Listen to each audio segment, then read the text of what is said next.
Assalamualaikum warahmatullahi wabarakatuh. Sebelum kita mulai pembelajaran pada kali ini, alangkah lebih baiknya kalau kita berdoa bersama. Baik, berdoa mulai. Bismillahirrahmanirrahim. Raditu billahi robba wa bil islami dina wa bi muhammadin nabiyya wa rasula. Rabbi zidni ilma warzuqni fahma. Amin ya Rabbal Alamin. Semoga pelajaran kita pada kali ini mendapat ridho dari Allah dan menjadi manfaat untuk diri kita, baik untuk diri kita sendiri maupun untuk orang lain. Nah, apa kabar hari ini? Kabar baik? Sehat? Semoga kita semua senantiasa sehat dan selalu berada di dalam lindungan Allah Subhanahu wa Ta'ala. Meskipun kita masih belajar online, kita harus tetap semangat dan giat belajar. Oke? Jadi mari kita mulai pelajaran pada kali ini. Nah, sekarang kita akan membahas tentang bab menerapkan sikap jujur dalam kehidupan. Selanjutnya, yaitu pengertian kejujuran. Jujur itu apa sih? Jujur itu adalah jika perkataan dan perbuatan yang dilakukan seseorang itu sesuai dengan kebenaran yang ada. Jadi seiring antara perkataan dan perbuatannya. Yang selanjutnya yaitu bentuk-bentuk kejujuran. Yang pertama yaitu jujur dalam perkataan, jadi nggak bohong. Yang kedua yaitu jujur dalam bermuamalah, jujur dalam berdagang misalnya.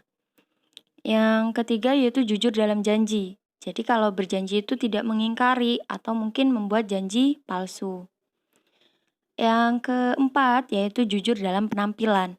Jadi apa yang ditampilkan di luar itu sama dengan apa yang ada di dalam dirinya. Jadi cerminan dari dirinya sendiri. Nah, yang selanjutnya yaitu keutamaan perilaku jujur. Keutamaan perilaku jujur ini ada apa saja? Ada beberapa, yaitu yang pertama adalah salah satu tingkatan iman dan Islam. Jadi karena dalam iman itu merupakan titik beratnya itu ada di percaya atau jujur dalam mempercayai. Jadi kalau orang nggak berperilaku jujur berarti mereka mengingkari itu. Padahal dalam beriman kita harus percaya dalam misalnya kita percaya kepada Allah dan iman-iman yang lainnya. Yang selanjutnya yaitu akan membimbing pada kebaikan. Karena kejujuran ini adalah hal yang baik, itu akan membuahkan kebaikan lainnya. Yang terakhir yaitu merupakan penyempurna iman seorang muslim. Nah, selanjutnya dalil berperilaku jujur. Ini bisa dibaca ya. Yang di sini itu diartikan di antara orang-orang mukmin itu ada orang-orang yang menepati apa yang telah mereka janjikan kepada Allah. Maka di antara mereka ada yang gugur dan di antara mereka ada pula yang menunggu-nunggu dan merasa sedikit pun tidak mengubah janjinya. Supaya Allah memberikan balasan kepada orang-orang yang benar itu karena kebenarannya dan menyiksa orang munafik jika dikehendakinya atau menerima taubat mereka. Sesungguhnya Allah adalah Maha Pengampun lagi Maha Penyayang.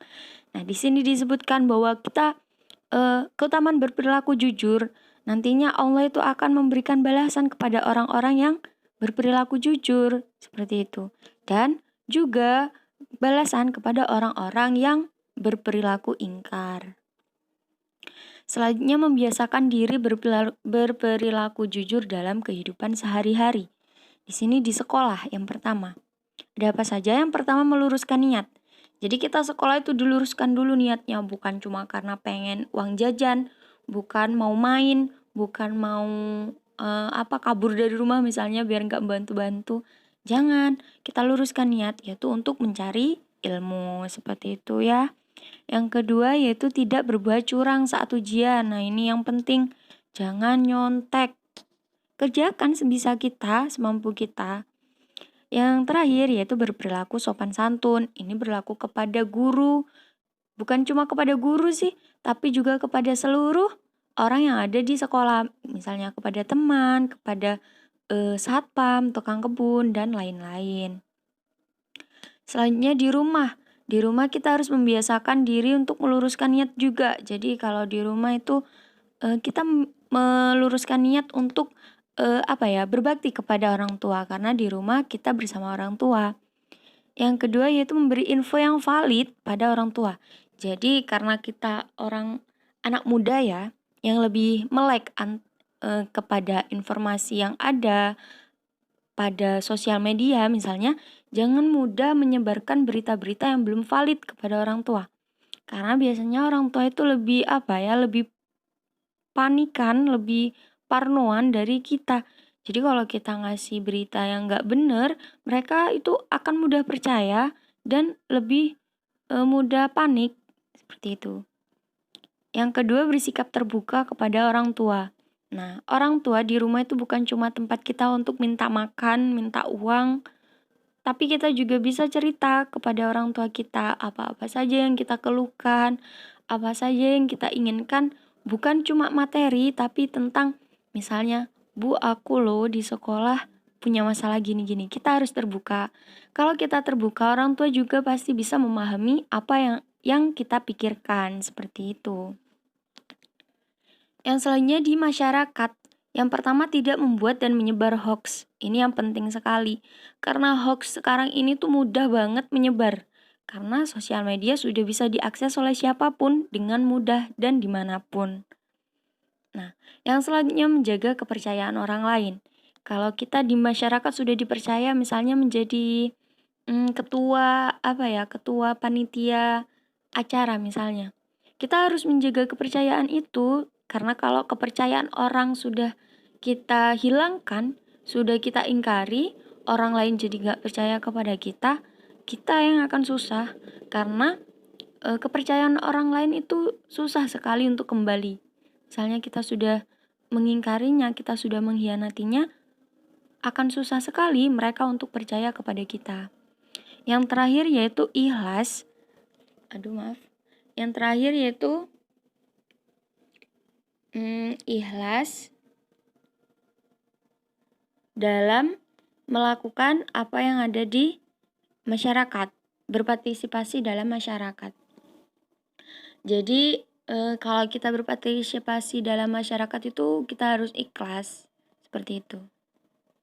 Yang selanjutnya yaitu potret perilaku tidak jujur dalam kehidupan. Apa saja? Nah, yang pertama ada manipulasi data. Misalnya kita jadi yang akan rame nih, ntar lagi yaitu pilkada misalnya. Kita jadi panitianya. Kita memanipulasi data, misalnya kita curang orang yang seharusnya di paslon 1 atau 2 atau 3 kita sesuaikan dengan paslon yang kita pilih. Nah, itu namanya memanipulasi data.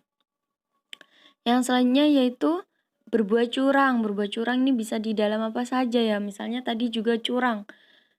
Bisa dalam bermain, misalnya curang. Itu sudah menjadi bibit kita untuk tidak jujur nantinya di masyarakat.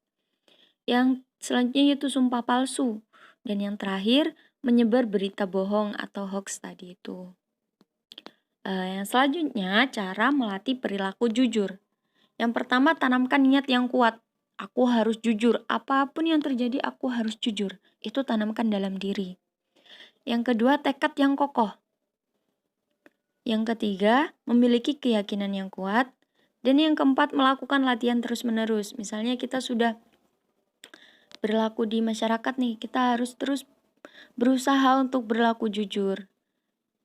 Yang kelima yaitu memilih teman dan sahabat. Karena emang benar kalau kalau kita berteman dengan orang yang berjualan parfum, kita akan ikut wangi.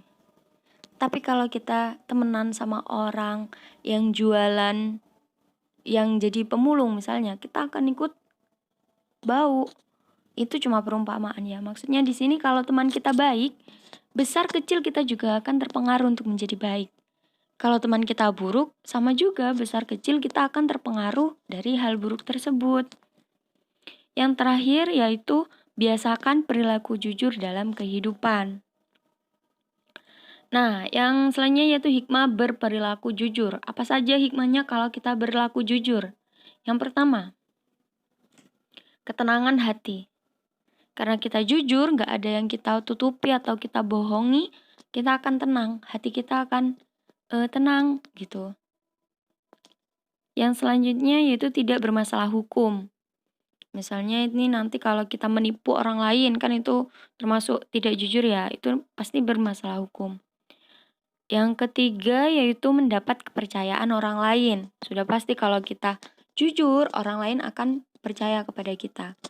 Yang keempat yaitu selamat dari azab Allah, karena Allah itu nggak suka orang-orang yang bohong. Yang kelima yaitu adanya jaminan surga. Loh, udah kita terhindar dari azab, kita dijanjikan surga lagi. Yang terakhir yaitu dicintai oleh Allah. Apalagi coba nikmat yang lebih besar daripada dicintai Allah. Nah, itu tadi merupakan bahasan dari berperilaku jujur. Sekarang sudah sampai di akhir dokumen. Sudah banyak sekali yang kita pelajari. Mungkin ada yang kurang jelas bisa ditanyakan kepada ibu guru nantinya. Nah, gimana tadi pembahasannya? Mudah dipahami kan? Jika ada yang kurang bisa dipahami, bisa ditanyakan langsung kepada ibu melalui WhatsApp ataupun di LMS yang sudah disediakan. Nah, untuk itu, sekian pembelajaran kali ini. Semoga ilmu yang kita dapatkan hari ini bermanfaat untuk kita nantinya. Terima kasih, sampai jumpa di pembelajaran selanjutnya. Assalamualaikum warahmatullahi wabarakatuh.